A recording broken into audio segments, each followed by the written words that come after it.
What are some of the easiest wins when it comes to hospitality services like catering, lounges, and client dinners, more sustainable at events? What can we use for best practices?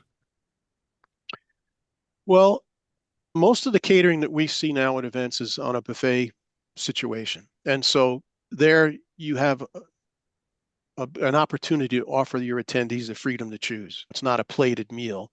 And so in a buffet, you can do more on the vegan and the vegetarian side than you might do if you had a plated dinner. And by that, I mean, if you had 100, 200 people and you're going to have a chicken dinner, people have to raise their hand and say, I would like a vegan or a vegetarian to tell you that in advance. But if you put it out on a buffet and people have the freedom to choose, you'd be surprised how many people actually go for a vegan or a vegetarian, maybe not even knowing they're doing that than otherwise. You would want to, and I know this is near and dear to some of the board members of the EDPA, but you can think about beef and lamb. Those are two huge emissions factors that have probably double what you would see with a poultry or a fish, and certainly maybe 5 times more at a vegan or vegetarian. So the concept there would be set or calculate what your budget is, not dollars, but your budget might be for your emissions for a meal, and then go about and wisely picking and choosing what's going to make up that meal so that you can stay within that budget rather than do it an opposite way. Just look at the menu and go, oh, well, that filet mignon, that looks good. Let's serve that. And your emissions are going to be much, much higher than going to the buffet. We are seeing now that, particularly in the work that I'm doing with Maritz, where in the first, it's like 21 to 22, even to 23, people had already contracted out their locations for their events. And so when we did the carbon footprint measurement and we were able to show them, had you chosen a different location, you would have had a reduced carbon footprint because of all the travel.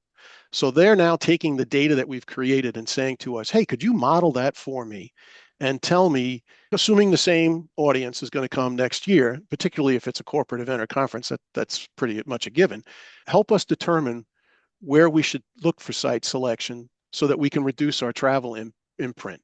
And if you pick a place that you can't get to nonstop for a lot of people, you're going to have a higher emissions footprint than if you can pick a place where a large portion of your audience can travel nonstop.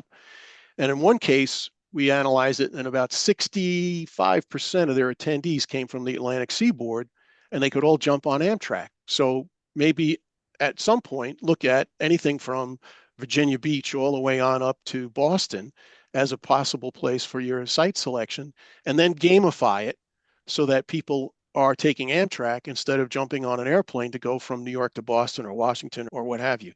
And you'll see your carbon footprint go way down while we wait for sustainable aviation fuel to come about and be more prevalent. And now we weren't telling the client, stop going on these wonderful trips to resort destinations. No, we just said, just build it into the plan that maybe you do that every 2 years or every other year. And then in the odd year, you do something that's highly sustainable so that over time, you have a bigger impact on your emissions than just looking at it as a singular event.